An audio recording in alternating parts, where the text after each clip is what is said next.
Happy New Year, everyone.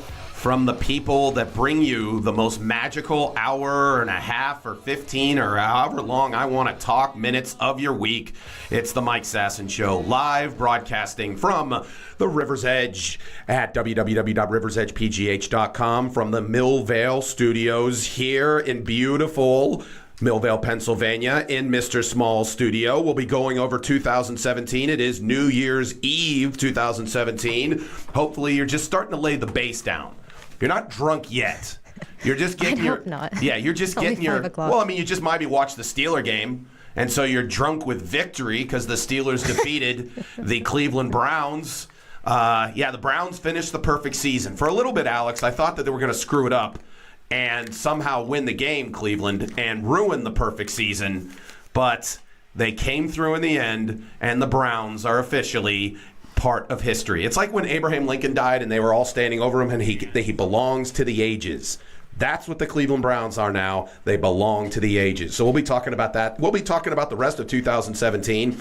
We'll be talking about 2017 as it pertains to this show and the River's Edge, which was a great year for us.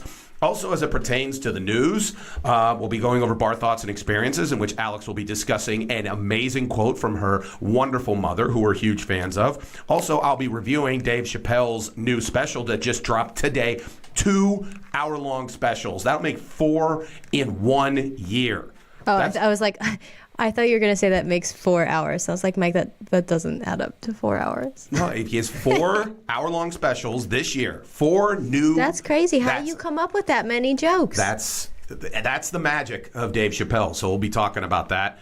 Also, some other things. We'll be talking about the battle between girlfriends and video games that rages on. So we'll be discussing that with Alex. Again, you are listening to The River's Edge at www.riversedgepgh.com, or you're watching us on Facebook live, or you're watching us after the fact. Well, you're not watching us after the fact. You're listening to us after the fact on many of the podcast formats, either Google Play, SoundCloud, or iTunes, or you're listening on the TuneIn Radio app, which is available everywhere on the planet, which is kind of cool. Like, sometimes you sit there and say, Mike, you say that it's available everywhere on the planet. No, legitimately, we have listeners. The River's Edge and the Mike Sasson Show have listeners in other parts of the world. Because we're amazing. So again, and also remember, comment on below if you're watching us live. It's a Saturday late afternoon.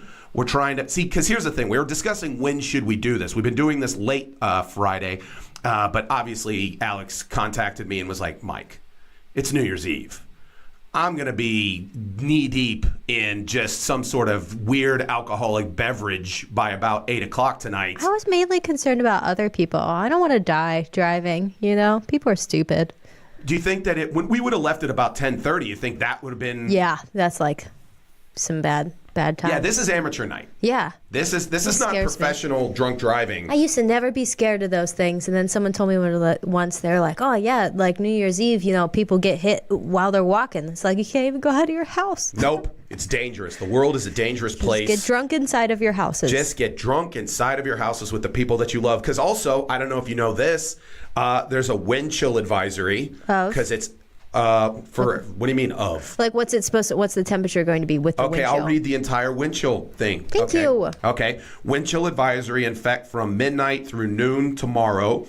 Very cold wind chills expected. The cold wind chills will cause frostbite in as little as 30 minutes. What? Did you hear what I just said? I can't stand outside for 30 minutes? 30 what are we minutes. In Alaska?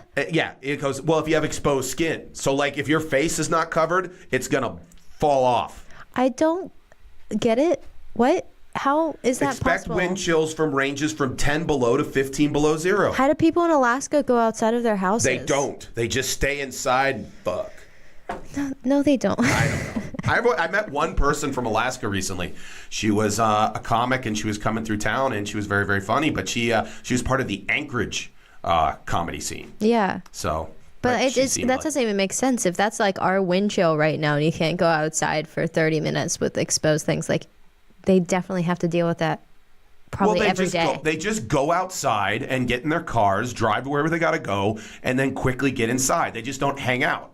So your idea of basically exposing yourself and running down the street in Mount Washington tonight. Damn it, this means I can't go outside of my house at midnight and build a snowman because those were my plans.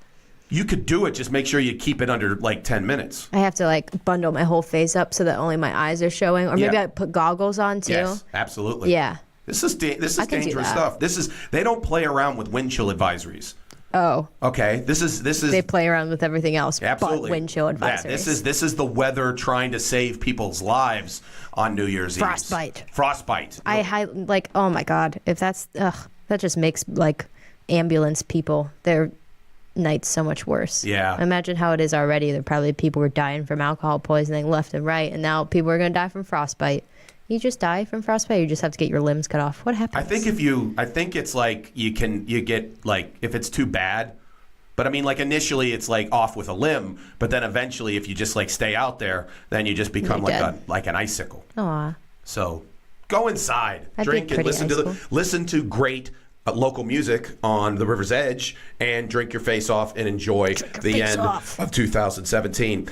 Speaking of the fact that it's the end of 2017, a year that was a year, but couple things that I want to bring up. Number one, we had our first, I think, major decent snowfall over the weekend. Yeah. And I want to talk to the people from Penndot. You fucking suck. Aww. Plow the goddamn roads. I had to drive at 10 o'clock yesterday, and the problem I have, if all the roads were crappy, then I'd agree that, you know what, things happen, you know, it's winter, I got to deal with it. But when certain roads are immaculate and other roads were clearly not touched, that means that somebody slept in. Get that guy and fire him, okay? Because I'm sick and tired of this. I count on government to do three things. Have some cops, have some firefighters, plow the roads. That's it. That's all I care about. I don't even care about schools. Schools don't do anything anymore. The only thing I'm concerned about with the school is how good's the football team. That's all I care about. Make sure you hire a good football coach, have a good strength and conditioning program, make sure you get the kids in a low, it's all about pad level. Anyways. I'm on Penndot's side. Sorry, Mike. Why is that? I don't know. There's like 6 billion streets. We'll figure it out. You have all summer to figure out. I bet you they're all just drinking by the river, sitting there with tons of salt, putting it in margaritas, and eventually when it starts, because like yesterday it was like, ooh, it'll be 1 to 3 inches. I'm like, that's nothing.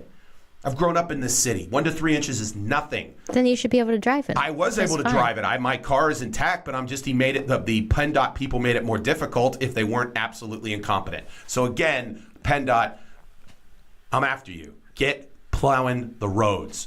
So, but 2017 was a year, and a great year for the Mike Sasson Show. Not a great year for other people, but that's every year.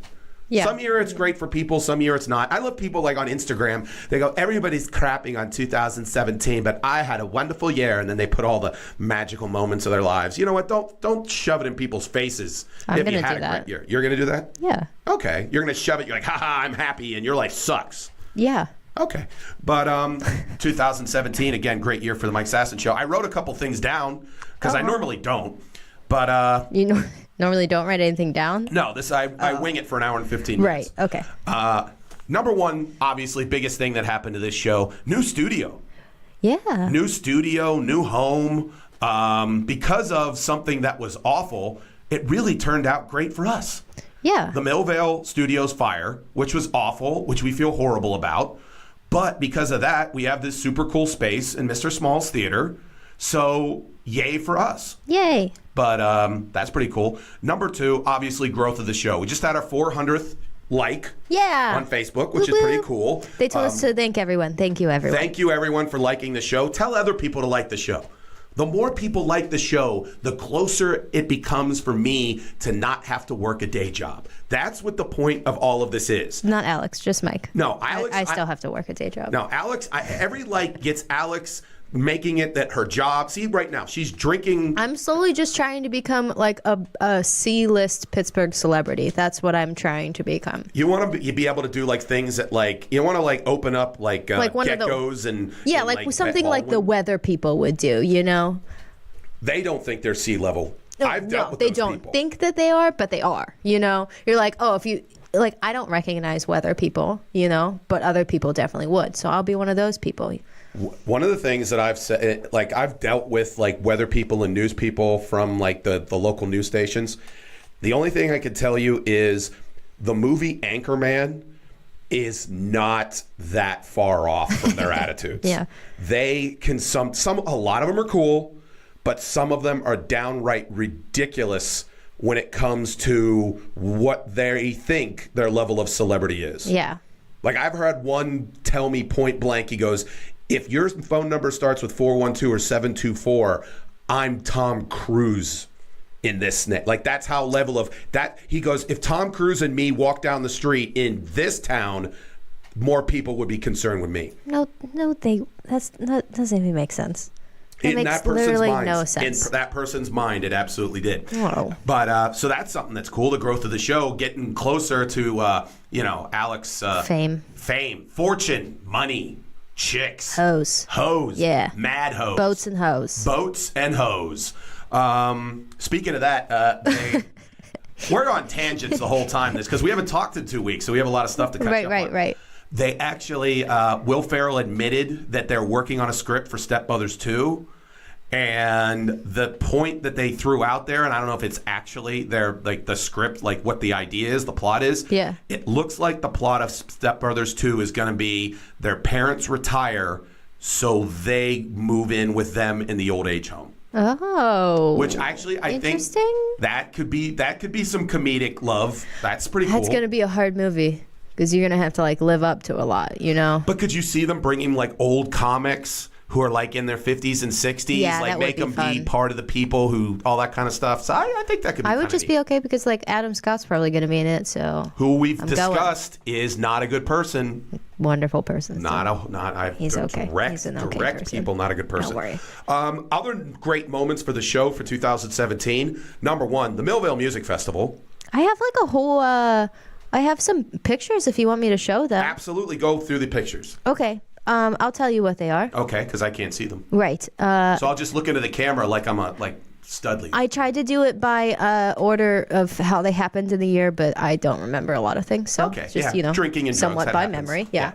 Crappy the Poop, we introduced him like I think like January 5th of last year. So like brandy new in the new year.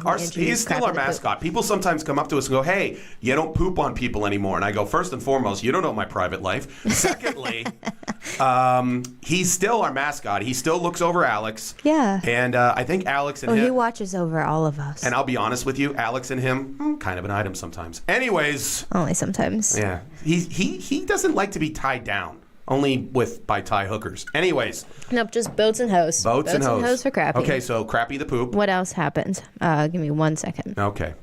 We did our little St. Patrick's Day show at Cativo. Remember that? Absolutely. I don't remember a lot of it. Just kidding. I do remember it. Yeah, that was a nice great. show. We met some wonderful people. And, some cool musicians. Yeah, from Space Monkey, and it was a great. One thing that I love about this show is that it really kind of connects the comedy world to like the music world and the art world, and a lot of artists in the area, because they're connected to the River's Edge, really like watching our show, and a lot of them have come up to us and said that, wow, is Alex a super talented person, and you really should quit. Mike. Will she be in my band? I have gotten asked to be in so many bands. Really? Mm-hmm. Just as like backup singer. Just as a face. Okay. Yeah, I mean, like, obviously, musical ability you're not. Yeah, I just pretend to play guitar. Yeah. Yeah. Do you ever hear that that's what Linda McCartney did with Wings? No. She like Paul McCartney, obviously the Beatles, big time guy. So he started the band Wings, and Linda McCartney was in Wings, and she can't play an instrument, and it was the biggest joke in the world that they wouldn't plug in any of her instruments, but she would just be up there like playing the piano, and they're like, clearly she's not playing the piano. And then one time some guy on the tour recorded how she was singing and released it to radio stations just to embarrass her. Oh, and that's mean. Yeah, not good. Yeah, it's mean. Life's mean. Dick. Yeah, dick. Anyways, okay, so the St. Patrick's Day Festival. What else did we do? Oh, we guest bartended.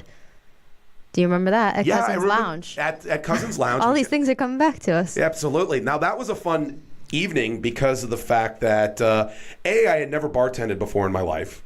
And I found out that it's not that easy, especially when you have to do math. Oh, my God. Yeah, we had to do math. Because, I thought it was just going to be like, oh, if it's a beer, you just press boop, boop. Because I'd worked retail before and you just scan it and stuff like that. But no, they were like, no, you got to go over here and you got to add 7%. I probably lost them so much money. They closed. they had to sell because we were so far off. And that was also the night that we met Mike Lang. Oh, yes. That Penguins, beautiful night. The Hall of Fame announcer for the Penguins. We were actually watching the Penguins. It was during, I think, the Penguins playoffs. Early in the playoffs. Sure. I don't know. I don't know hockey. Whatever. And after the thing, we had to be there till midnight, and Mike Lang just walks in, and you didn't know who he was. Yeah, everyone's like, "Oh my God, do you know who that is?" I'm like, "I don't know, some old dude coming to drink a beer." And you guys are like, "No." But you know what we did, which was the cool move? We didn't acknowledge it. Right. We're like, we just totally let him be. Let's just whisper about him in the corner. Absolutely, that's what the cool kids do. Let's see what else we did. Right after that, obviously, that guest bartending was fundraising for the Millvale Music Festival. So then we did the Millvale Musical, Festival. I'm the one hopped up on cough we syrup. look like real badasses in this picture. Like I'm wearing my leather jacket. We're wearing all black and stuff. We're next to the stage. It looks like we're rock stars. We appeared in a local magazine. Yeah. We were on. One of the things, that's where we really connected with the bands and some amazing bands. We really connected. How many dates did you get out of it? I wish. Yeah, that's the one moment that I realized that comics are nice for Alex, but I never heard you ever call comics yummy. No, I don't think so. Yeah, you were like sitting there. Scrumptious? Scrumptious. I think that was one of the words I used. Yeah, you said scrumptious musicians. I'm like, I'm going to talk to the guys to try to organize the whole thing, and you're like, ooh, I want to talk to them. It's scrumptious musicians. But I'm just going to actually sit there and giggle to everything that they say. Yeah. Should have learned to play an instrument. Anyways, let's see what's next. Great moment there. And then I can't remember if Millvale Studios burning down was before or after the music festival. I think it was after, right? Yeah, it was after. Yeah. So there's a picture of that, and great things came out of that. Great publicity because me and Brian were smart to make sure that the local news covered it and covered us. So we were on, the River's Edge was on all 3 of the stations. Right. So, there's no such thing as bad publicity. Boom, win, victory. And then in July, we celebrated our 1-year anniversary. We look super excited in this picture. It's beautiful. And then on that same day, we did that pre-show for 10,000 Maniacs. Absolutely. Down in Mr. Small's, which was a fun night. Yeah. We broadcast, again, the music, which, again, those people still follow us, and still I've actually connected with a few of them a couple times. Yeah, and they still like my watch the pictures show. all the time. Yeah. So, awesome stuff. Thieves and Lovers. Yes. So they were a good band. We didn't get the drummer because he was off doing something. Right, and you were really mean towards him. Oh, yeah. And he wasn't even there. Yeah, screw him. Show up. I showed up. Rude. I am rude. It's rude not to show up to see Mike Sasson. And then we did the pod party, which I was looking back at all the pictures from this and stuff, and I was watching the video, and I was like, damn, my hair looked beautiful, and the leather jacket that I was wearing just matched my hair beautifully. That's all. I didn't really listen to anything we talked about, except we did talk about NSYNC. The one thing that I remember from that is I got to meet your family. Yes. Got to meet your sister. Got to meet your dad, who I still think wants to beat the shit out of me. Yeah. And your mom. So I can just imagine you guys my dad trying to fight you, though. Just how tiny he is compared to you. But no, it was a great night. And so Panza Gallery again, and we got to meet the people from Salon 22. Yeah. Who did your hair. Well, you got to meet them because I already met them when they did my hair. But I don't view anyone, I view the show meeting them when I meet them. Okay. Yeah. Sure. That's a thing. And most importantly, lastly, we got a brandy new fan, Little Jackson. There you go. Little Brandy fan. There you go, Brandon. And then, Jack, yesterday, I hung out because it was my brother Tim's birthday. Happy birthday, Tim. Happy birthday, Tim. And Jack is, again, proving to be a big-time athlete from his dad, who, again, was the coach of the state champion Pine Richland Rams, the offensive line coach. So, again, big year for Tim. Actually, just to reveal something with the Sasson family. Reveal it, Mike. Tell us your secrets. For about the last 15 years, we have been giving out the Sasson family Pimp of the Year. Wait, did you win? Oh, I haven't won since college. This year, Tim, with the birth of the child and the winning of the state title, Yeah, Tim, what did you even do? Yeah, ran away with Pimp of the Year this year. So hopefully, as this show continues to grow, I could put in a nomination for next year's. Well, last year Pimp you won, right? Didn't you win? No, sorry. No, Sorry, Mike. Again, Have you won ever? I won in college. Aw. I won when I was like in Back 98. in the good old days. Back in 98. When I was like Yeah. 5. Yeah. Would you have won your family's Pimp of the Year this I year? always win Pimp of the Year. You think you would have been bigger pimp than your brother who just got a house? Well, I don't know. Your sister There's who- less of us, so it's like a little easier. I don't know. Your mom and dad who, again, both pimps. Yeah, I mean, they both got new houses, so like they would be competing. So again, you wouldn't win Pimp of the Year. I don't know. I got a good job, so I don't know. Okay. And I've just continued to be more beautiful every year. So Wow. Okay. I mean, the rest of my family does too. I don't know. I mean, your mom does watch. So, Ms. Clemens, comment, do you think Alex won this year's 2016? My mom believes in me. Okay. She would be like, I couldn't pick. All of my children are No, amazing. pick. I want you to pick. You have to pick who's the Pimp of the Year in the Clemens family. There's no way. Yes, Pimp. I don't know. They might choose my sister because she made the big step of moving home, and everyone's very excited about that. So it might have been her. Even though every other picture of her is in Greenwich, Connecticut. She is there right now, but she's home for most of the time. She just doesn't post as many pictures then. I hear you. So it was a great 2017. Hell yeah. For the Mike Sasson Show, the Sasson family, the Clemens family. Now, overall, I wrote down a couple things for 2017 in general. Number one, obviously, President Trump. Just every day did something else that made some people really, really angry, which, again, made news people seem happy. Yeah. The Me Too movement, great for, pointing out really over-sexualized scumbags using their power. So, fuck them, Harvey Weinstein. The Pittsburgh Penguins won their second straight Stanley Cup. Woo! Big time, because obviously you're a huge fan. Oh, yeah. Those butts. Yeah. Gotta get them butts. But now here's the thing. Hockey players in their uniforms probably are the... No, but in real life. In real life, they got saying, the butts. They got the butts. That's a song you got to write. That's the Alex Clemens rapper. They got the butts. They got the butt. They got the butts. No, it's going to be a little bit more like sensual. They got the butts. Yeah, there's definitely going to be snapping in there. They got the butts. Nice and round and hard. I'm just thinking of like some R. Kelly stuff, like kind of close to that. On them? No, I'm saying like close to his music. Okay, all right. I thought you had like a thing up.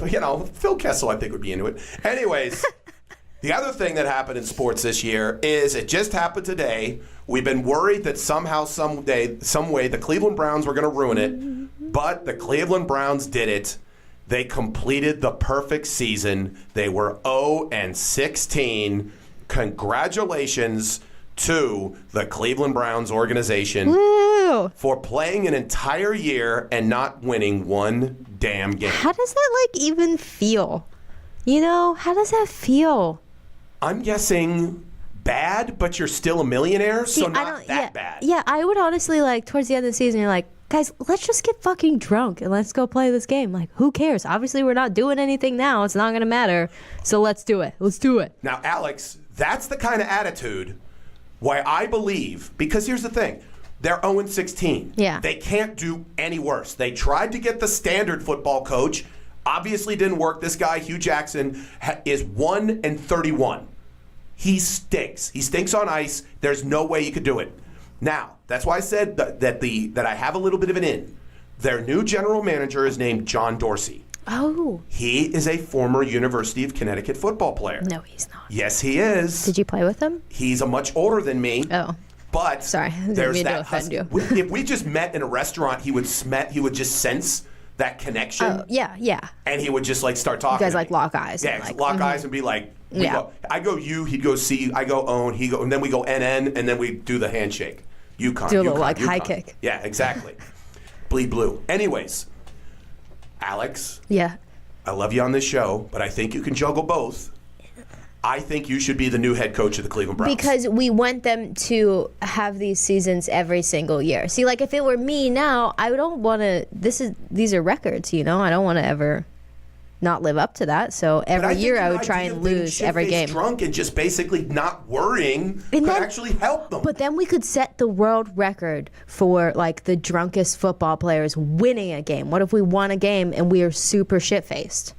These are the type of out-of-the-box things that I think the Cleveland Browns need. I think that we should do it. Look into that camera right there. Hello. And sell yourself to John Dorsey, general manager of the Cleveland Browns, why Alex Clemens is going to bring a new kind of philosophy to the Cleveland Brown organization. Go, sell yourself. John Dorsey. Good. We're going to get shit-faced drunk every single day. I'm going to motivate these players to lose every single game, and it's going to be amazing. You should hire me.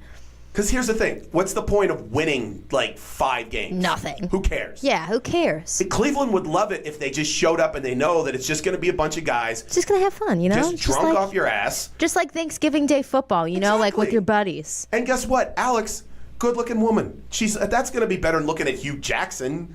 I mean, like, come on. I think Cleveland would fall in love with Alex, football coach of the Cleveland Browns. Yeah. That's, you know. I'm all for it, Mike. I feel you. Okay, so we're going to start the campaign getting Alex Clemens at least an interview with, because has a woman ever interviewed for an NFL coaching position? No, because they're a bunch of misogynist pigs. Scumbags. Absolutely. Get this one in here. Alex Clemens, football genius, going to get him drunk, going to get him just motivated to play football. Anyways, again, go team. That was the year in review. We'll be doing more of that because, again, it's New Year's Eve. Enjoy yourself. Get drunk. Have fun. It's the Mike Sasson Show. We will be right back with Bar Thoughts and Experiences with Alex. You're listening to The River's Edge. We'll be right back. Brian Crawford letting you know that Kevin Slogic, my State Farm agent in Allison Park, is here to help life go right and reminds you that you're listening to the River's Edge Radio Network. Hey, River's Edge listeners, Alex here from the Mike Sasson Show, and boy, have I got to tell you about Salon 22, a small local business located right here in Millville. I got my hair colored there about 2 weeks ago, and I still can't stop staring at myself. They use this awesome new technique called color melting to make me look like a mermaid. But don't worry, if mermaid hair isn't your thing, they'll meet all your hair goals, with things like balayage, rose gold, unicorn hair, ombre, as well as monochromatic color, which is your standard basic coloring. Seriously, they do it all, and they do it good. Check Salon 22 out on Facebook and mention this ad when you make your appointment to receive a free color lock service to help preserve your color. It's a $20 value for free. I'm not kidding. Book your appointment now by calling 412-822-7222. That's 412-822-7222. It is the Mike Sasson Show live from Mr. Small's studios here in beautiful Millvale, Pennsylvania. You're listening on www.riversedgepgh.com, or you're listening live on TuneIn Radio worldwide, or you're watching us on Facebook Live, or you're listening to us after the fact on one of the many podcast formats, either Google Play, SoundCloud, or iTunes. Again, it is New Year's Eve. Make sure if you're drinking with friends, and you're drinking the right stuff, and you're following the lead of the most wonderful future head coach of the Cleveland Browns, Alex Clemens. That's why we gave her her own segment, Bar Thoughts and Experiences with Alex. Maybe y'all can relate. My style's dope any way that you slice it.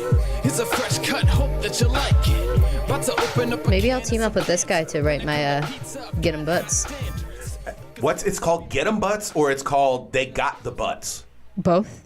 I They think got the butts. Get 'em butts. They got so it's sensual though. So just to Right, review. I'm sorry. Just to review, Alex loves hockey players' butts.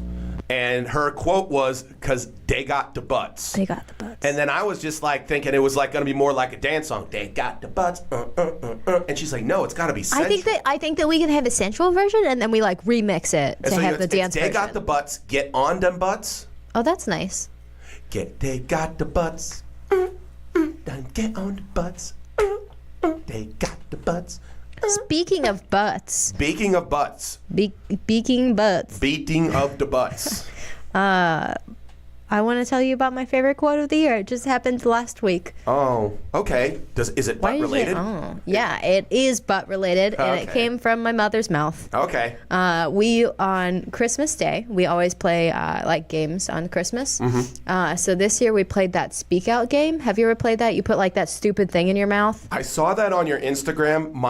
My nieces got it. Yeah. As well. Did you play it?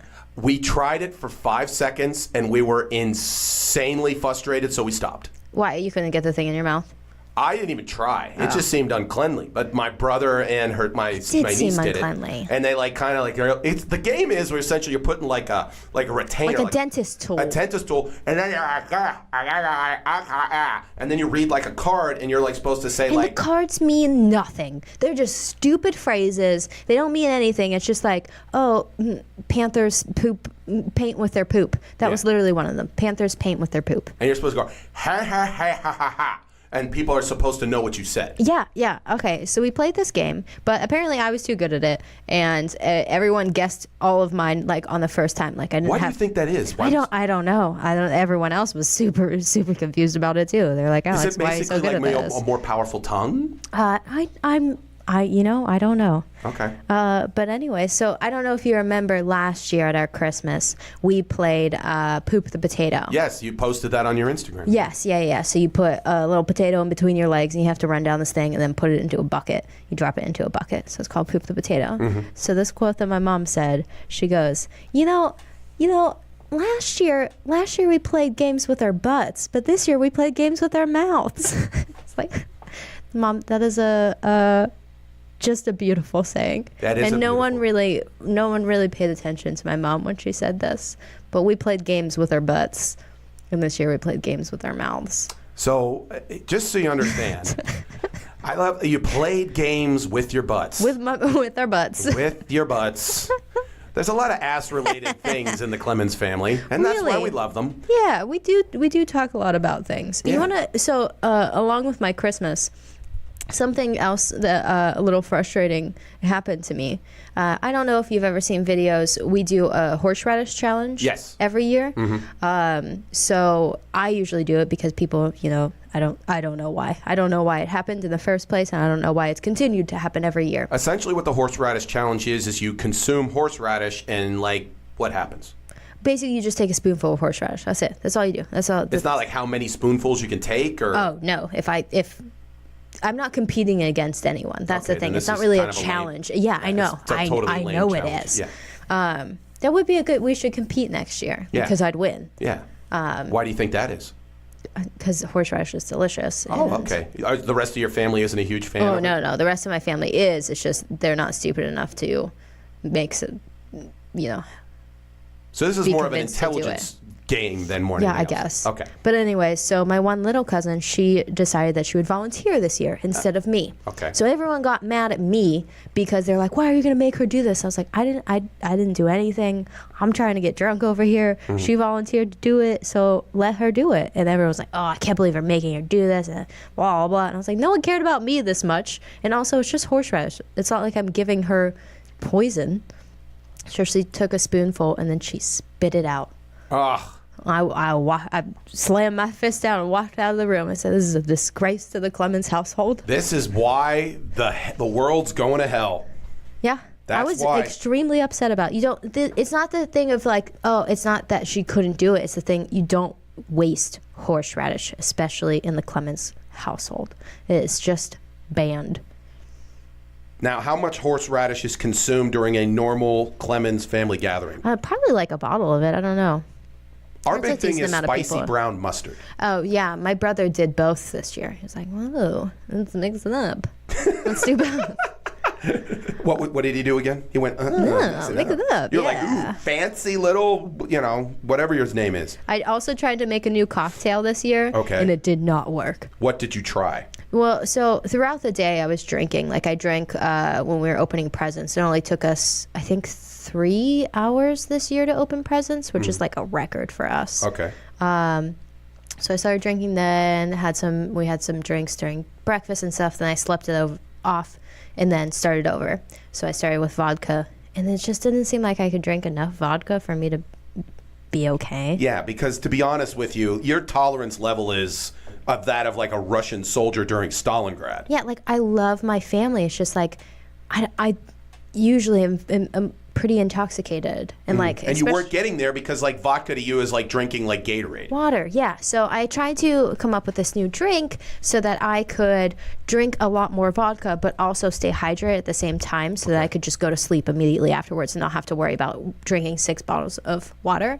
So coconut water and vodka, and I was going to call it the Cocoville, and it would be like real, basic. And it was disgusting. Yeah, I don't like coconut water. Oh, I love coconut water, and I love vodka. So I figured it would be perfect together.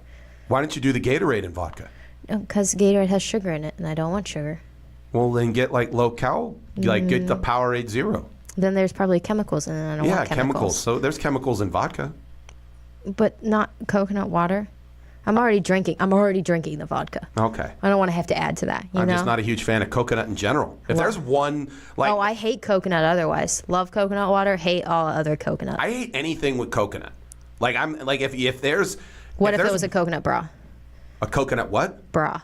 A coconut bra? Yeah. Do you take it back? What, like eat a coconut bra to get to the sweet boobs? Is that what you're saying? Sure. Okay. Yeah, I would eat a you coconut bra. You don't hate all coconuts. You love coconut bras.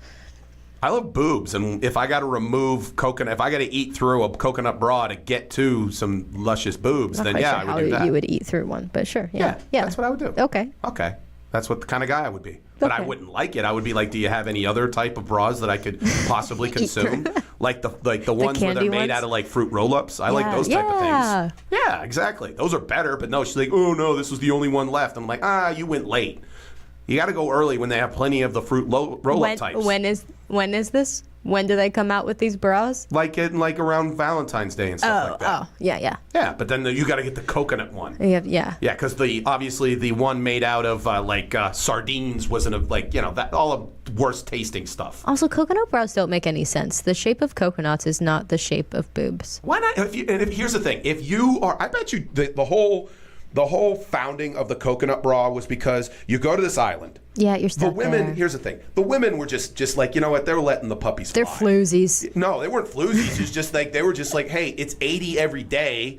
Oh, yeah. I'm just letting the boobs fly. They didn't care. Then the white man showed up and went, that's evil. You got to do something. And they're like, what do you want me to do? Like, put a bra on. And they're like, okay. And then the only thing they had were coconuts, and so they had to wear the coconut bra because all because of the white man. Because a bunch of Europeans were like, boobs are evil. Boobs. And then, yep. That's, again... Glad we figured that one out. I've wondered that my whole life. That's, honestly, that's why I took 3 classes in anthropology. Actually, I took Anthropology 101 twice because I failed it. Anyways. I'm so proud. Yeah. Anyways, that was Bar Thoughts and Experiences with Alex. Thank you very much, Alex. You're welcome very much, Mike. Next is Mike's Top 5 Takes.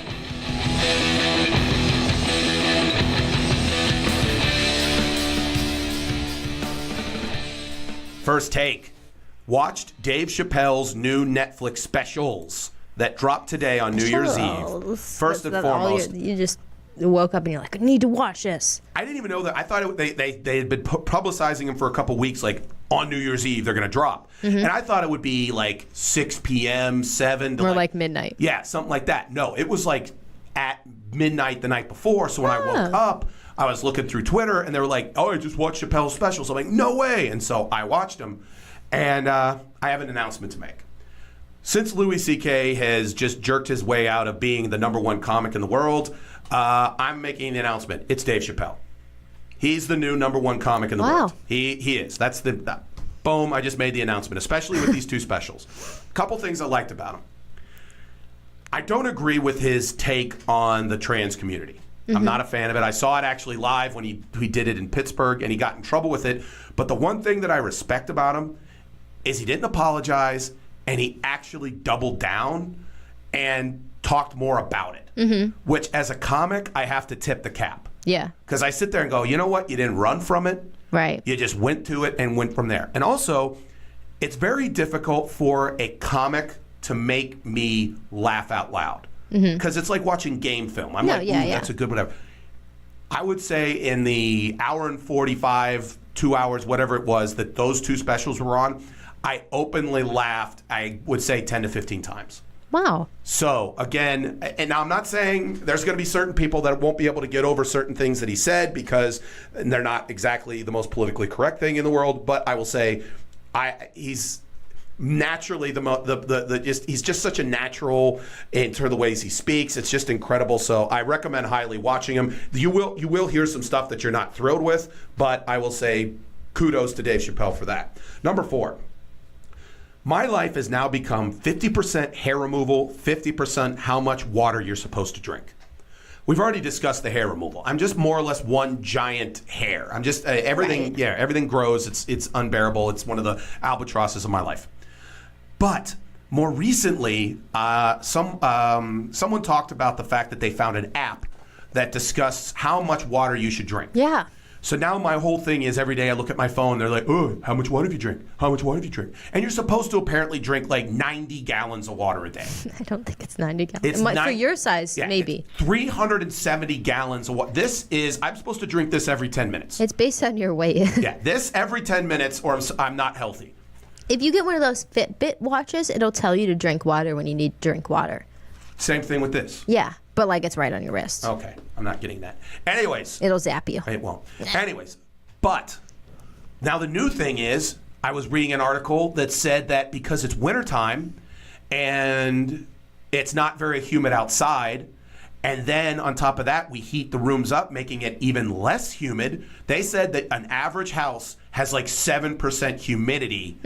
And so dehydration is actually a thing during the wintertime because people don't know that, so they don't. And I'm sitting there going, now all I'm going to be thinking about is just constantly drinking of water and peeing. That's my entire life at this point. Yeah. Hair removal, drinking water, peeing, that's it. That's how my life is too. Really? Yeah. Really? I just got a new water bottle for Christmas, and that was probably something that I was most excited about getting for Christmas was my water bottle. It's a beautiful black glass water bottle, and it's a 32-ounce water bottle, which they don't usually make those in glass. So I was really excited. How much do you drink a day? Well, I usually drink they're 32 ounces, so I usually drink 4 or 5 of them. And how much then is your life dedicated to peeing? Oh, a good amount. Not too much. So that's what our lives have come to? It's just we have to consume tons of water and then go pee? Right. I do really wish that peeing and sleeping weren't a part of my life, but, I guess they have to be. I'm totally cool with pooping, Pooping is pooping is wonderful. Yeah, it's fine. But peeing, it's just it's a nuisance because you don't get to you're not really taking a break from life. Mm-hmm. It's just, something that you have to do every so often. And it's just, and especially if you have on Christmas, I wore a pajama onesie. Mm-hmm. You know how hard that was to pee in? That's why kids didn't have any butt flap. Yeah. You had why did you get no onesie without a butt flap? I don't know. I didn't buy it. That's just lack of planning on your part. It really was. I should have just cut one. Yeah, just walked around with your butt hanging out. That's what you should have done. My family would have loved that. Yeah, you should, assless chaps. That's what it should have been. Number 3, I saw something at a 7-Eleven I thought was insanely brilliant. They're selling, breathalyzers. So you could just, take them to the bar and just breathe into them and know if I you're have drunk. One of those. I have a keychain one. It's very fun. You want to know how you know you're drunk? I had a friend once who was about to drive, and I said, here, use my breathalyzer. I don't really think you're cool to drive. Just, let me know for sure.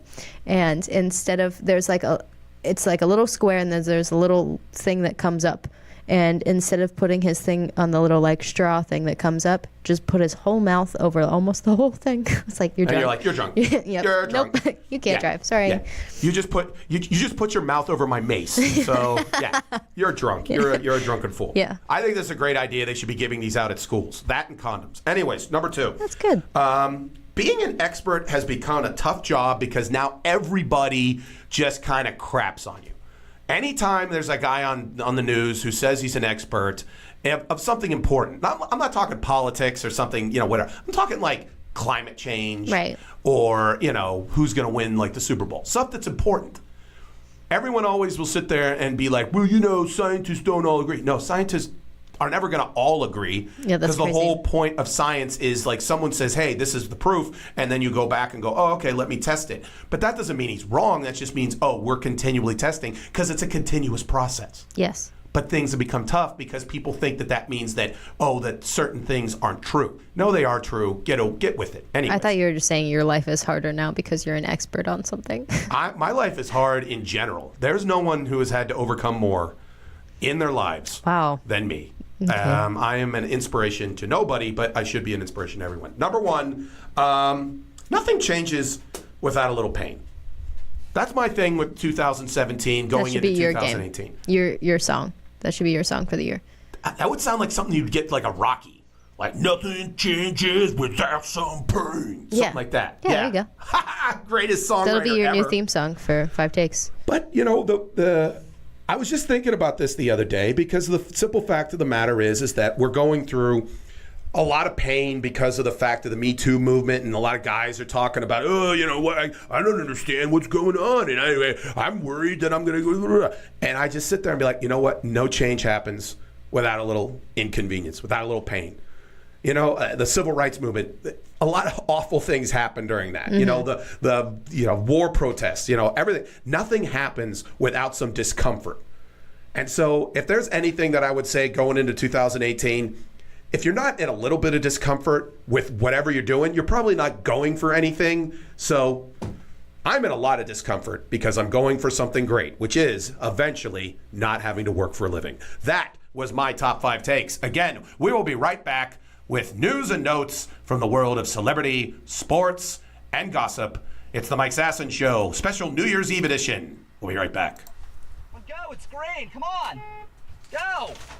God damn it, Brian. You need to calm down Yeah, with the road I'm sick of rage. these people, these assholes. The road rage, man. You got to calm down on the road rage. Well, I want to get to where we're going. We have a lot of great stuff coming up. We're going to Falling Water, Bicycle Heaven. the Mattress Factory, Tuck Knob. Trundle Manor. All right, which way do I go? Which way do I go? Come on, right, come on. right. Too late now. Right, come on. Well, too late now. I got to keep going. I'm not going to sit here like some asshole. Oh, come on, man. All right, you're listening to the Culture Cruise. You can find us at riversedgepgh.com. Your local Pittsburgh area museum podcast. Yes, riversedgepgh.com, and come take a ride with us. It is the Mike Sasson Show, live on the River's Edge at www.riversedgepgh.com, or live on TuneIn Radio across the planet, or you are listening on one of the many podcast formats, either SoundCloud, Google Play, or iTunes, or you're watching me live on Facebook Live. Comment away. Again, our last segment is always Comment Your Ass Off, in which we'll read said comments. But right now, with my producer extraordinaire, Alex Clemens, by my side, we will be reading the segment of all segments for the last time in 2017. Oh my God. News and notes from the world of sports, gossip, and the world in general. Play the song.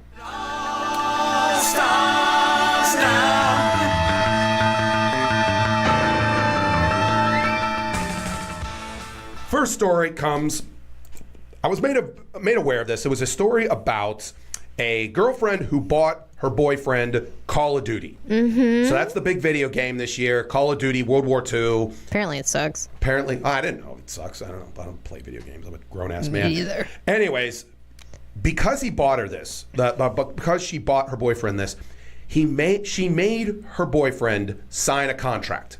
Oh. And here's the rules for the game. I'm ready. If I call you, you must pause the game and talk to me with full attention. Number 2, no starting another match if we're planning to hang out or I ask to hang out. Number 3, You must ask if it is okay for you to play while I am over at your house with you. Make sure I have something to do while you're in battle. Number 4, you must reply to a text no longer than 11 minutes. And number 5, do not forget to give me as much attention. So he had that was were the rules. This seems like things that she was maybe already frustrated about, not even including video games. Like he doesn't answer her text fast enough, and she just decided to throw it in with all the other rules, you know? But I think here's my thing, and I agree with you. I think it's a sign. It's the number one thing in terms of any relationship, man, woman, your boss, your mom, your dad, whatever. The number one thing is respect. This sounds like a boyfriend that isn't exactly showing, at least in her mind, her enough respect. Yeah. So, again, I wanted to bring this up because a bunch of comments were underneath going, dump this bitch, Jesus, she shouldn't care, all this other kind of stuff. And you have mentioned in the past, you live with several men, including your boyfriend. Yeah. And video games are huge parts of their lives. Yes. Now, I did not know that this was a battle between girlfriends and video games. How do you fall in terms of your place in in the battle between girlfriends and video games? I really just started not to care anymore. I kind of gave up. Was there a point where you were caring. really upset? Like, come on, I'm here and I'm wonderful and you shouldn't want to have to play these damn games? I did a while ago because it was more of a group thing a long time ago. Like they would all play video games together. So they sit and play FIFA for 6 hours. Just all of my roommates together. I'm like, okay, what am I gonna do? I just have to hang out by myself? Was there a point where you sat there and went, okay, I'll play FIFA? No. No, I don't wanna get on that. No. I don't think that I would become really into it. It's super frustrating for me. I don't have that much coordination for anything. The only video game I'll ever play is PlayStation 1, Duke Nukem, or NFL Blitz, or Barbie Sports. Those are my video games, and I will stick to them. And I refuse to play any other video games because I'm horrible at them. The graphics are just too real, and I can't do anything. Now, but do you still feel a little bit like, hey, I need to be more paid attention to? No, I don't really care anymore. You really don't care? No, I just live my own life, and if people want to pay attention to me, then that's fine. But if a man came into your life who was just like, you know what, I don't play video games, would that be a plus or a minus with that? It might be a plus. Ooh. Because then, I feel like we could do more things together. But, it hasn't really affected me much lately, except for my sleep. That's really it. Zach comes home and we'll play video games for a couple hours at 11 o'clock at night. So I just got past that, and I got sleep headphones with they're like a little sleep mask on them, and they're just around your head. It's like a little bandana thing. So I got those, so now I don't have to hear or see anything that's happening. Well, is this something long term you can deal with, or is this something that? Oh yeah. Okay. I don't really care anymore. So look into the camera, because there's a lot of girlfriends that are sitting there going, you know what, Alex? I do care, and I feel that I'm being neglected by my boyfriend who is playing these video games. And what would be the advice you would give to these girls? You know what, girl? You just gotta live your own life, and you gotta do your own thing, and people will appreciate that, and they will give you the time of day because they see that you're doing your own thing, and they like that. There you go. That's gonna be it. Ultimately. Now, let me ask you, point blank. Yeah. If one of your guy friends said to you, hey, my girlfriend wants me to sign this contract. Oh, would I advise them to do it? Yeah. It depends on how good I think the girlfriend is. If she's a shitty, kind of manipulative girlfriend, and that's why she made this contract, which could definitely be a thing, then I would say definitely don't sign it. But if she seems like a really great girl and she just wants to spend more time with you, then I can understand that. And do it. Do it. Do it. The only thing that, the whole 11 minutes to respond back to a text message seems crazy to me. I don't know. What if you're doing something else besides playing video games, and you don't respond back in 11 minutes? That's a really strict amount of time. How much time do you give until it's too late? Oh my God, you are ignoring my texts. I would probably say 2 hours. Yeah. I had that. If you don't respond back to my text within 35 seconds, I feel a little sad. Jeez. How quickly do I respond to You're your always sad about my text then, because I don't respond to you. Oh, ever. you never. It's been weeks. You've just given up. There's now. some happy birthday texts from June that you haven't responded back to. But how quickly do I respond back to your text? Very quickly. Yep. That's because sometimes too quickly. I know. Sometimes like you're like finishing the sentence and I'm like, okay, let's do that. Yeah. Because I'm a conscientious human being and a nice guy. Anyways, someone else who's a nice guy is Snoop Dogg, celebrating on Definitely. Tomorrow is the first day in California that recreational marijuana use will be completely legal. Woo! So in conjunction to that. So we're moving. Yeah, maybe. Well, hopefully. Jack in the Box is announced that they are coming out with Snoop Dogg on a $4.20 value meal. I can't even believe this. Okay, this is way better than I thought it would be. This makes me want to cry, honestly. So, yeah, you can go to Jack in the Box and for $4.20, let me get the exact things that you get. Please tell me what's in this box because it looks delicious. All righty. 3 chicken strips. Nice. 2 tacos. Yes. 5 mini charros. Yeah. French fries, onion rings, a small drink for $4.20. I really like the French fry and onion ring combo. That's like, because I never know which one to decide, and then I don't even have to make up my mind. And especially $4.20. Yeah, you don't want to. You especially don't want to make up your mind when you're high. You just there you go. There's everything you could ever want. Yeah, you're welcome. To me personally, I like the fact that first off, I think weed should be legal, and second off, the fact that this shows that major corporations understand that you know what. We could make money if we just learn about this market. And just like you said, if you're stoned, you're sitting there going, okay, you chicken. You have to do all of this research stuff. Yeah. And then, but the thing is now all you have to do is then walk in and go, yeah, give me the munchie meal. Right. $4.20. Now, the only thing people were complaining about was a small drink. Oh, that doesn't bother me. Would you go like to another place and get like another drink or? Typically, they're like, I feel like small drinks in places are already like way too much for me. Really? And I drink a lot of water. I don't really drink other kind of beverages. My big thing with the small drink though is if they've got like how they do it like McDonald's or Wendy's where you can get as much as you want. Yeah. Then who cares? Right. But you know, I also thought that you'd like it because of the tacos and the chicken strips. I do think they need to include maybe like some kind of ice cream.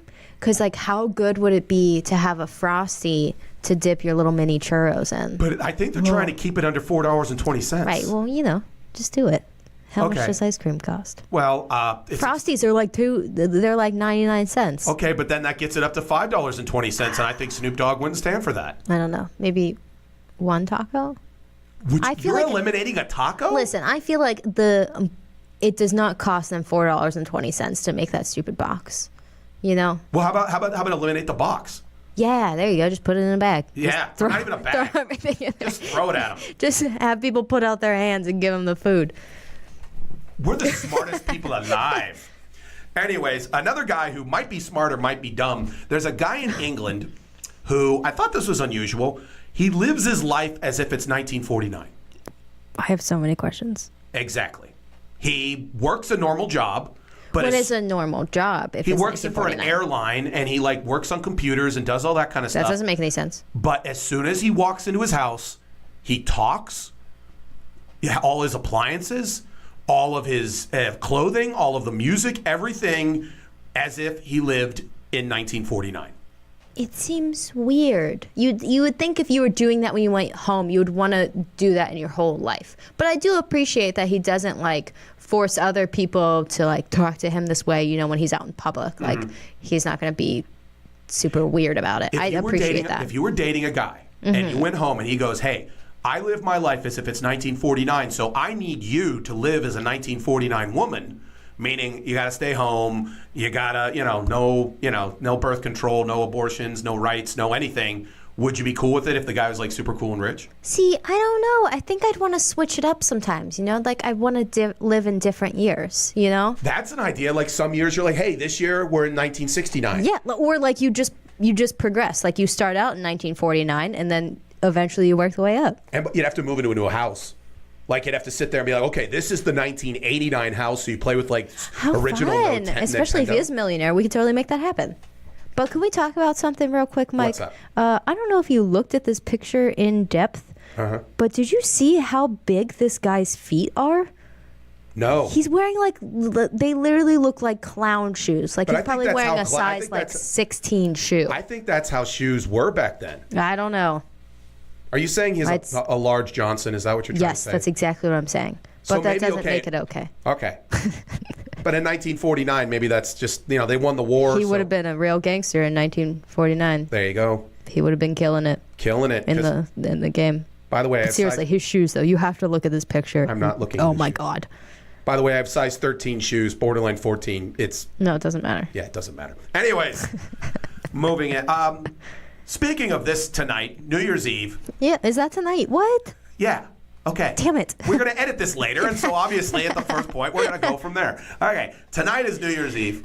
You're going to have a lot of people over sometimes. You're going to be drinking. This guy who was a lawyer out in Houston had a lot of people over at his house about a week ago.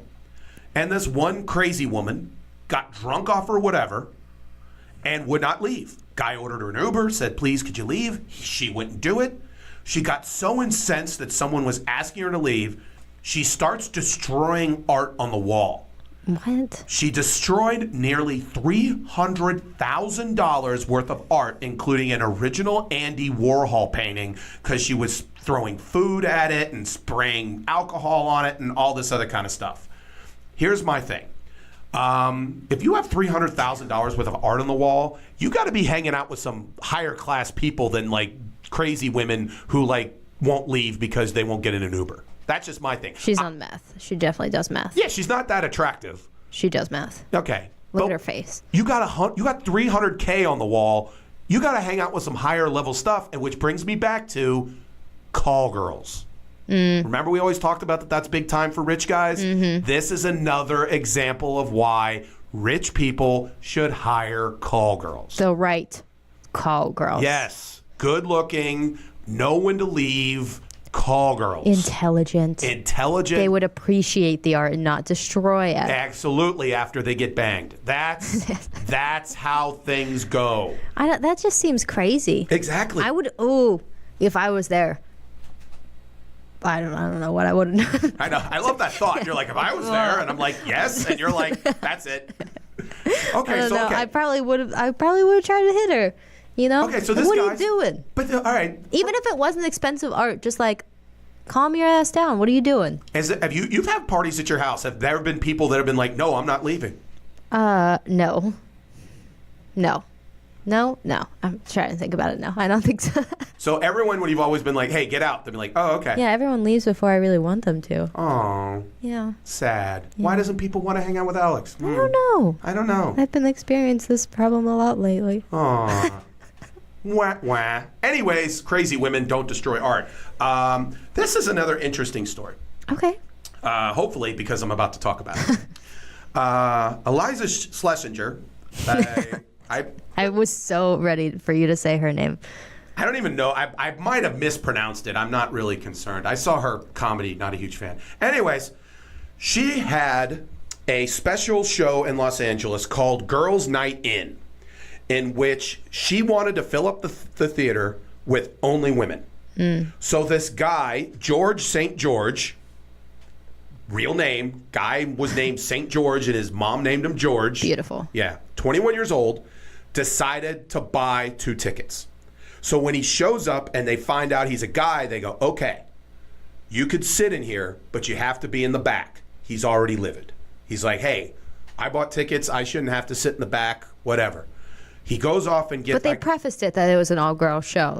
All right, so he goes off to get something to eat, comes back. They go, you know what? Here's your money back. We have decided there will be no men in the audience. You can leave. So now he is bringing charges against the theater, the promoter, and the woman who, Eliza Schlesinger, Isa Schlesinger. Yeah. Eliza Schlesinger. Yeah, I think that's it. Yeah. Anyway, so they're saying this is discriminatory. Men should be allowed to be anywhere women are. Now, here's my thing. I kind of agree with him. Honestly, it just sounds kind of miserable. He's a miserable prick. Yeah, he's a complete not that loser. sounds miserable. A whole auditorium full of just women watching a woman comic sounds kind of miserable to me. Because here's the thing, I was just talking, it's supposed to be a communal experience in which women can vent about their feelings and all that kind of good stuff. And if there's men in the audience, like they'll smell the penis and they'll be like, we can't be open and discuss how much we hate things, even though it's never hurt Eliza Schneshner. Yeah. So I kind of agree with the guys. Like, okay, if you want to be at the place, like, okay, if there's a Magic Mike type male stripper place, and they sit there and they know it's for women, and guys want to make a point, and they go, hey, I want to see it. You can't legally say no, you can't. Only, right. Yeah. So again, I side with him too. Yeah. But by the way, I don't know if I'd press charges. But let me ask you a question. Why do you think that a comedy show with all women would be sort of depressing? It just seems like, could you imagine? That's like a lot of womanly laughs, It's like, that seems very annoying to hear all of those women laugh at the same time. You know what I mean? You think women laugh annoyingly? Sometimes. I mean, I don't even enjoy my laugh, so I can't imagine a whole room full of laughs similar. So you would just be bothered by the annoying laugh, including your own? And just imagine how much perfume would be in that room. I don't know. And it would attract bears, the menstruation. That's the other thing. Just doesn't seem like a fun place. I think we need the men there. You need the men there. We need the men. You're a huge fan of the men. So that's why. Yeah. So there you go. Anyways, someone who maybe you'd be a huge fan of, Darryl Strawberry, former player for the New York Mets. That's so cute. Oh, I got a short little Sasson story. Okay. So my brother John was about to be born. This was the late 80s, and Darryl Strawberry was like a big-time baseball player.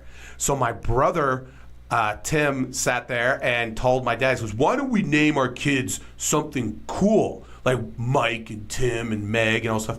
And like my dad goes, well, what would you name him? He goes, I don't know, Darryl Strawberry. And my dad's like, I'm not naming my kid Darryl Strawberry. So we always talk about with John that he almost this close to being named Darryl Strawberry. It's amazing. Anyways, another reason why he was amazing is he talked recently about his sex addiction. Okay, wait, how old is Darryl Strawberry? Sorry. He's now in like his 50s. Okay. He played in like children? The 80s. What? Does he have children? Oh, of course he does. Oh, good. He has like several thousand. Good. So I can marry into the Strawberry family. Well, I think you could just name yourself Alex Strawberry. Ooh. I don't know if I like it. Now that you said it, it sounds a little strippery, right? Coming to the main stage, Alex Strawberry. Yeah. Or that does sound like they'd change it to like strawberries and cream or something. Yeah. Well, let me. Okay. What would Alex Strawberry's big thing would be? I think you would be like it'd be like the. I would definitely incorporate strawberries into my act. And then strawberry shortcake type. Would you have like the so many things? Yeah. So many. You know what? I don't understand why it's always sapphire, diamond. I don't know why the fruit doesn't become more. Really, food should be in stripper names. Yeah, I agree. I would go see a strawberry to the main stage. I'm like, that's a sweet stripper name. Let's do it. Let's do it. Let's name all our kids New Strawberry. Strip Club. Anyways, Darryl Strawberry said that he was so addicted to sex that he would actually have clubhouse attendants bring attractive women from the stands into the clubhouse and not only have sex after the games, but during. Like, in between innings. Okay, I was going to say halftime. I was like, that doesn't. Yeah, it's baseball. That's not a thing. Yeah. Okay. My thing is, sometimes baseball innings can last for 20 minutes, but sometimes they last like 3 minutes. There you go. So, okay, you're a woman. Gotta get quick. You're about to meet Darryl Strawberry. I don't know what Darryl Strawberry looks like. He's the guy. Is the man right there. The African-American man you're looking who playing in the Mets uniform. That's what he looks like. I'm not looking at him. Okay. Anyways, that's Darryl Strawberry. You're walking in. Someone comes up to you at a Pirates game and says, hey, one of the Pirates would like to meet you. A, are you going in there? Yes. Okay. So they sit there and they go, okay, someone wants to come in and meet you. All of a sudden, a famous Pittsburgh Pirate, let's just say it's Andrew McCutchen, walks in and just goes, hey, we're getting down. We're going to have the sex. Yeah. Would you understand enough about baseball to realize you're not going to get a lot of foreplay and it's just going to be slam, bam, thank you, Yeah. man? It's a story. That's all that really matters. It's just a story. What would you expect afterwards? Would you just be like, can I at least get a jersey, a selfie, something? No. You would just be like, the quick 2-minute sex was good enough for me. It's for me, it's my story. If There people you- want to believe me, that's cool. If people don't, I don't care. You know what? So, but you don't feel that this is a sad part of sex addiction? No. Okay. All right. Moving on. But I mean, it's also not me. Okay. You know. Yeah. It didn't I really don't know. happen. I feel like the worst part of sex addiction would be having to go to rehab for it. Yeah. Be like, oh, I couldn't. The best line out of any of the roasts was they were roasting Rob Lowe. Mm-hmm. And one of the comics sat there and goes, Rob Lowe, back in the 80s, suffered from sex addiction. Yeah. And he cured it by becoming less famous. I was like, that's good. That's a great line. That's good. Someone else who has a great line is this attorney out in Tampa, Florida. Apparently, when you're in jail, the only person that you can meet with on a consistent basis, and there's absolutely no cameras, no anything, is your attorney. Mm-hmm. So this guy, either being a total scumbag or possibly maybe being a smart scumbag, knowing this, went as an attorney, because he is an attorney, met with these women. Okay. The women were like, hey, you're not my attorney. He goes, yeah. For $20, I'd like you to perform a sex act on me, and I'm going to videotape it. Oh. And since the women were in prison, they were like, hey, I got nothing better to do. Sure. So he got busted for basically filming pornography in prisons using his attorney-client privilege or whatever. So To be honest, I feel like that was a good idea. he was making it, it was called women in prison porn. I mean, like, I feel like people would want to watch that. Okay. You know, there has to be people out there that would want to see that and to have it be like actual real life and not, you know, And if you're in just prison, like you're a stupid scene that they're doing. Yeah, and you're a female prisoner. You don't have anything else to do. Right. Your lawyer's coming in. You give someone something to do. You give them a little extra cash to go spend it on whatever they like in prison, you know. Get them some chocolates. Yeah, some cigarettes, something. You know. I don't know. I feel like he was helping him out. So you're saying not a scumbag, actually Well, I mean, he's humanitarian. probably a scumbag in other ways. Okay. I would assume. Okay. If he's actually going to go about doing this, that he's probably a scumbag in other ways. But, you know, not that horrible, I guess. Not a bad, horrible idea. He's kind of like Santa Claus. But now he's probably just going to be in prison, too. So he can continue his ventures. Hopefully get female lawyers to come in to have sex with him. There you go. It's the circle of life. Yes. Final story. Snapchat, I've always read, isn't doing that well. No. Because Instagram kind of just was like, hey, we're just going to be Instagram and Snapchat Yeah, we're going to take at the you same over. time. So, what up, bitch? But apparently Snapchat is kind of like being like flaunting that, hey, we're still a thing, because the CEO of Snapchat has rented out LA Live, which is this giant entertainment complex in Los Angeles, right where like the Lakers play, right downtown, Okay. for $4 million. Jesus. And he's not bringing Jesus. He's bringing Drake to entertain to having the biggest New Year's Eve party anyone's ever seen in LA. $4 million, bringing out Drake, all for his employees for Snapchat. This is the CEO? Yeah. Is that this cutie? Yeah. That's the CEO of Snapchat. The CEO. The Sneenino. The CEO of Snapchat. He's a cutie. And he's got $4 million to burn Yeah. to bring Drake in and rent out an entire place. He's flying employees in from all over the world to celebrate New Year's Eve. What the hell? Why wasn't I invited to this party? Because you don't work for Snapchat. Damn it. I don't know, but I could be like someone's plus one. I'm sure he has plus ones. Your dream is to be the dance, like one of the girls that dances in Ballers. Yeah. So you'd like to be Yes. you'd like to be one of the girls dancing at the Snapchat New Year's Eve party to Drake. And also maybe marry this guy. He seems like an okay dude. Yeah, know nothing about him. Might be a serial He seems rapist. fine. You don't know. He seems fine. Yeah, he seems fine. He might be a complete scumbag. Oh, but he has a genuine face, you know? You know what? We're going to leave it at that. That's the final thing that we're going to think about 2017 is, of course, having a genuine face helps Alex out. Thank you very much. Now, to the final segment of 2017, Comment Your Ass Off, where we read the comments that you posted on Facebook. Again, play the song. Say hello to the world. Say hello. All right, let me just refresh this business. That's a really intense song, too. All right, absolutely. All right, so we got 3 comments today, Mike. Okay, cool. We have one from Brandon that says all about the connections. That's how I'm going to get my new coaching job. That's I was going to right. say teaching. I'm teaching them, too. You're going to teach them, and you're going to get them. You're going to get the Cleveland Browns drunk. You're going to get him laid. Yeah. And you're going to have some fun. Yeah, I'm going to take Crappy with me to do it. He'd be the best assistant coach. He's going to be the offensive coordinator in charge of getting pooned. Sure. Chris apparently didn't listen to that whole segment or watched the Steelers game, even though his profile pictures is a Steelers emblem, because he said, did the Browns win? And then no, they won the perfect season. That's what they did. They won it. They won immortality, which is more important than if they would have won 1-15. Who cares? That's the whole point. I was so concerned through the entire game, going, Browns, do not blow this. You have a chance to be immortalized as a great bad team. Yeah. Like, there's plenty of bad movies out there. Right. But they just made a movie about The Room. You don't want to know why? Because it's the best bad movie. Right. They're not going to make a movie about a 1-15 team. Are they going to make a movie about a team that's gone 1-31 the last 2 years and went, we should make this movie, Mike. It writes itself. I mean, it's like Major League, but the ending is they lose and they suck. Oh my God. Anyways, then Sam said the how do you say Steelers, Pittsburghy? You can do it. Steelers. Yeah. Defeated the Cleveland. Sorry. It says the Cleveland football Browns 28-24.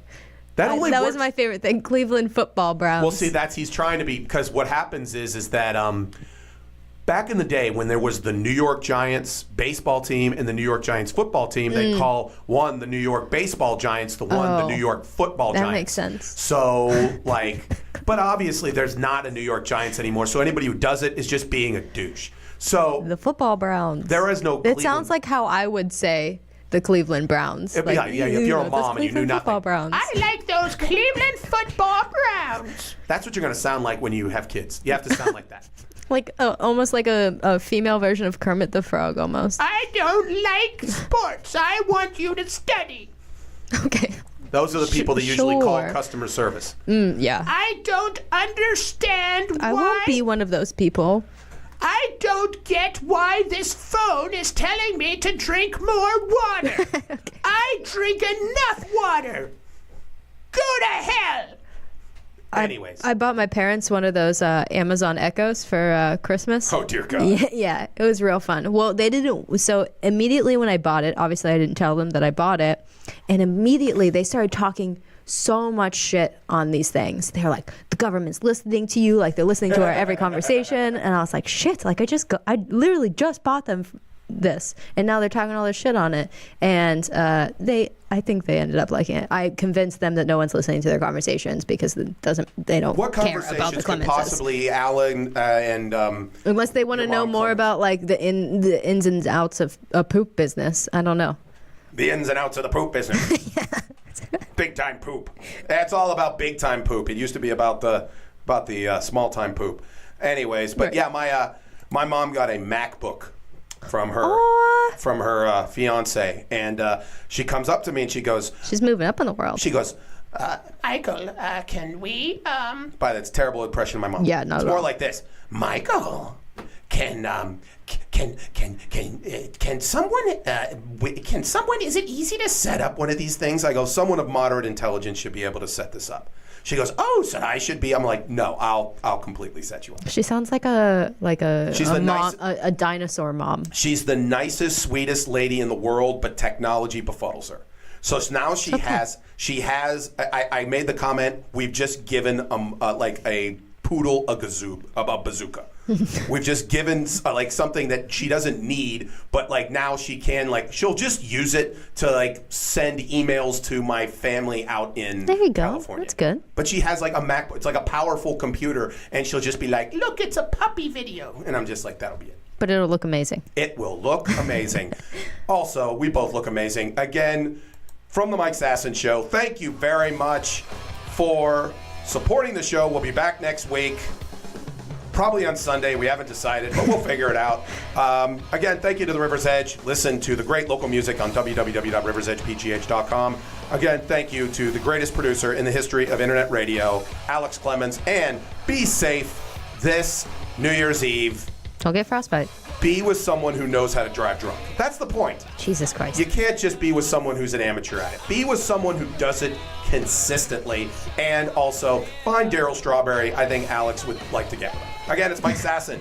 See you later. Bye.